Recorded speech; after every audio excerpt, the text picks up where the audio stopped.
Welcome back, everybody. This is Dr. Jim, looking snazzy and in my t-shirt. Jody. I was like, what are you doing? I can't. So here's Fancy Jim and Jody rolling out of bed in her t-shirt. and my ripped up jeans. Hopefully those aren't on camera. Right?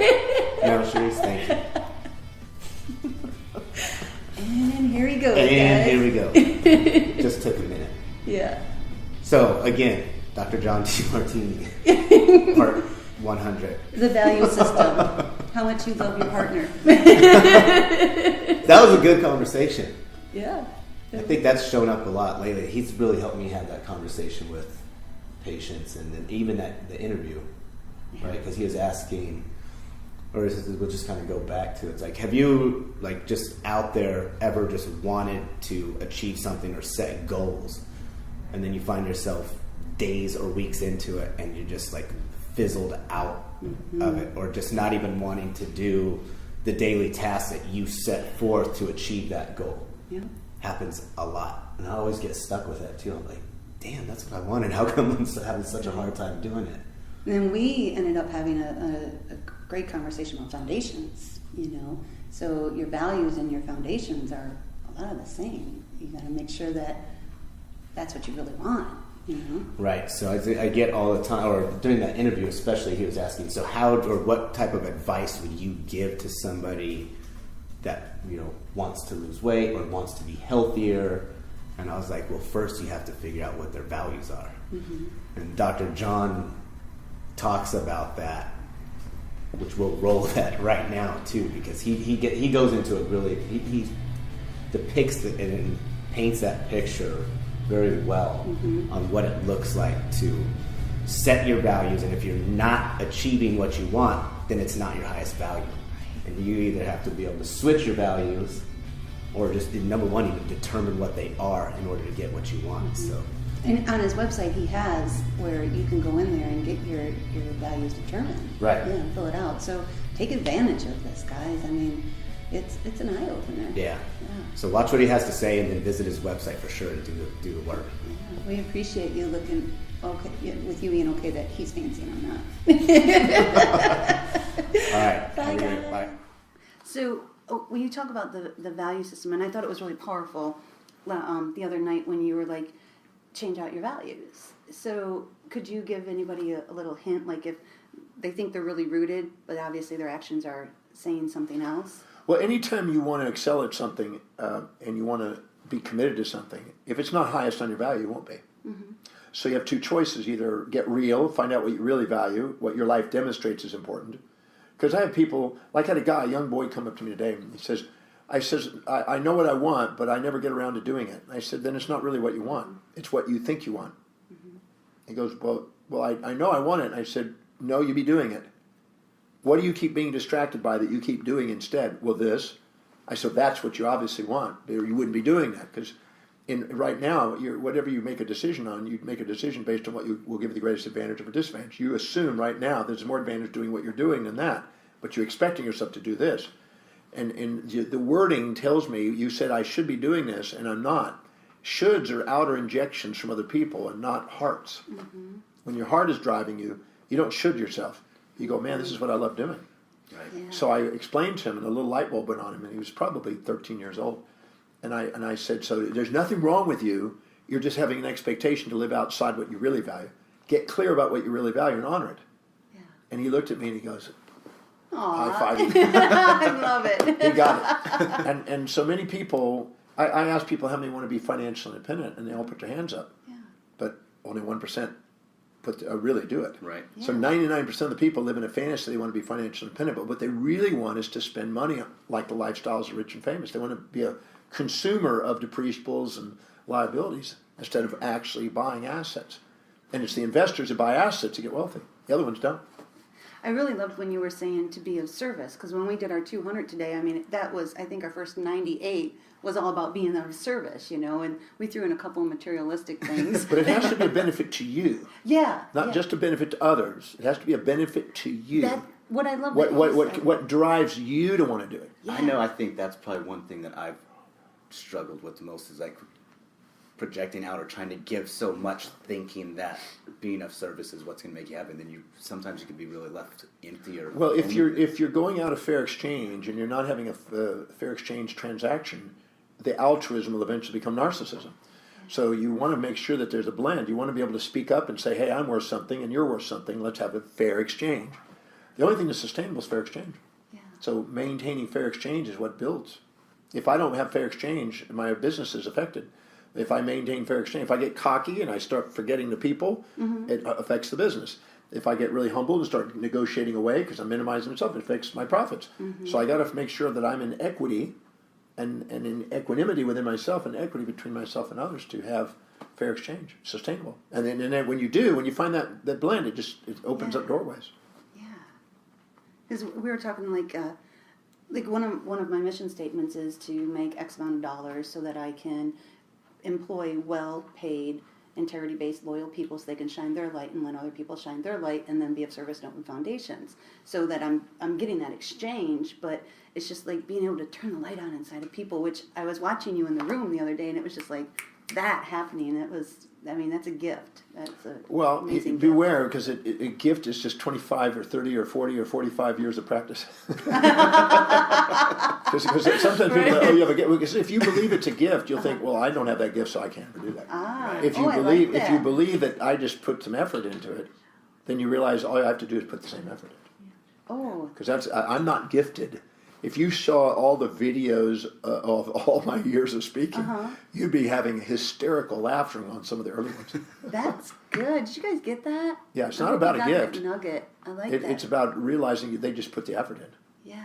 Overnight success is 25 years of staying with it. Your 10,000 hours. Yeah. More like 300,000. Yeah, 10,000 is minor. Oh my god. And then you said at the conference, come up for pictures, hugs, all that stuff.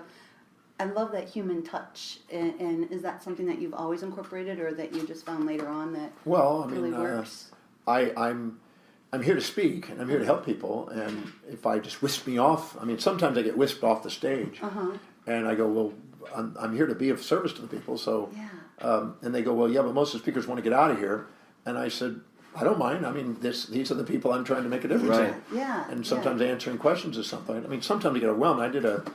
I was in with 9,000 people, and we had 1,700 people line up, and it was 3.5 hours of signing books and things like that. But it's appreciated. Like, I appreciate it. Well, it was. Yeah. I learn a lot too. I learn what people need, and I get an idea what they want to share, and sometimes they want to share dreams, and sometimes I can make a bigger difference. And if I don't have a rush, I'll do it. If I literally have to catch a flight, I can't do that. But sometimes I'm flying in and I'm landing. Like in Florida, I've got a gig on Monday night, but I land at 5:40 and I get to the hotel at 7. I have a quick dinner and then a function. So and then that function right afterwards, I'm going to probably leave a little early because the next morning I have something really early. So I want to get at least some rest. Yeah. Unlike last night.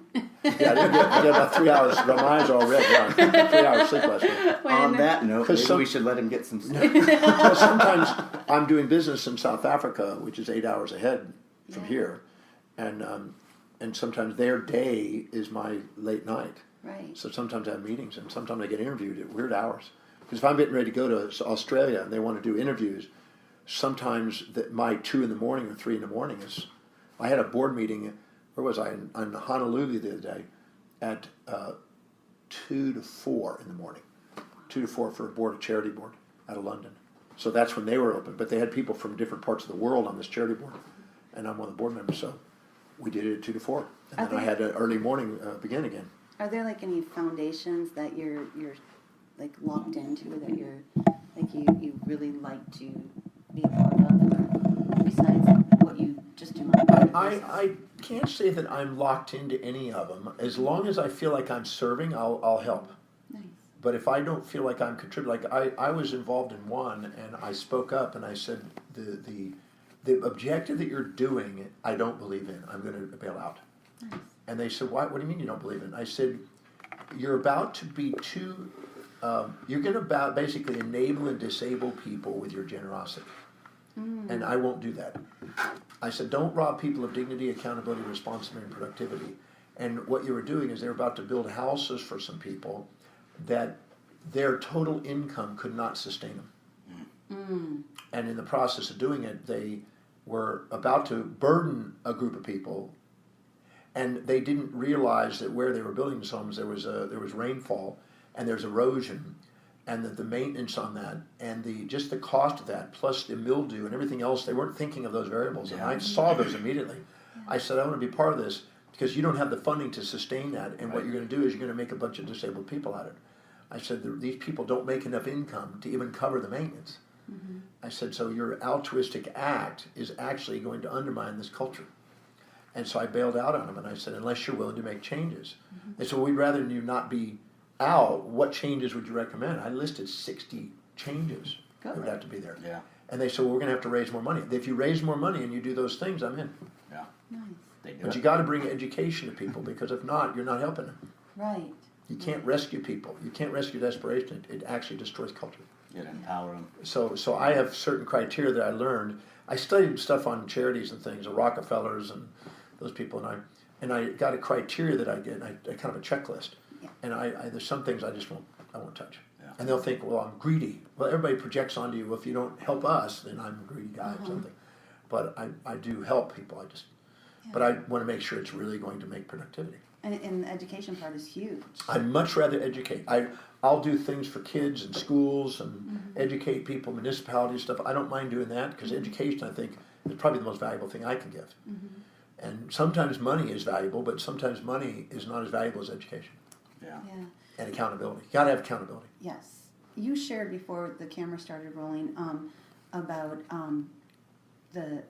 when you were at the library, and he had said to you, you can't take away your education. They can never take away your love and wisdom. You gain the wisdom of love and the love of wisdom. They can never take away your love and wisdom. Yeah. And I don't have it on today, but I have cufflinks in the other room. I can show them to you. That says love and wisdom. Those cufflinks have been with me because they represent a lot. Meeting him was very significant. There's a little book called The Boy Who Barked that's out there that somebody in Australia, in Melbourne, Australia, published out of my story. They recorded the story in a talk. I didn't know that. And they recorded it and transcribed it, and then asked if they could authorize publishing that as an inspirational book for kids. Oh. And I said, okay. We edited it and cleaned it up, and I helped out a little bit. And they published it. It's called The Boy Who Barked. Nice. And it has it in there and talks about love and wisdom. So before we get out of here, with that experience, what are 2 things that you would leave with somebody, or that we could leave with the audience if you had to leave 2 things with them? Well, I would tell people to look carefully and honestly about what their life demonstrates that's most important. And don't lie to themselves. What do they do spontaneously every single day, or nearly every day, that they love doing, that they just do, that they never let themselves down on, and they never let anybody else down on? And start from what you know is truly valuable to you, because that you don't let down. And go through a value determination process. On my website, I have a thing called the value determination. Right. If they do that, it will help them narrow what that is. And once you have that, you want to ask yourself, you want to fill your day with high priority actions that inspire you, or otherwise it's going to fill up with low priority distractions that don't. If you want a life of inspiration, you have to prioritize and live by the highest priorities, and then serve people to earn the income to delegate. If you don't, you're going to live by lower priorities, you're going to devalue yourself, and you're going to be then, as a result of the unfulfillment, trying to consume other people's brands to feel better about yourself. And you're going to help other people's brands as a consumer, but you're not going to build your own brand. And the real you, the real legacy, the real authentic you deserves a brand. Yeah, that's great. That's Yeah. really good. Appreciate it. That was Thank you. phenomenal. Seriously, I'm going to hug you. Thank you. That was fantastic. Thanks, Doc. Thanks again. Thanks. That was heartfelt. Thank you.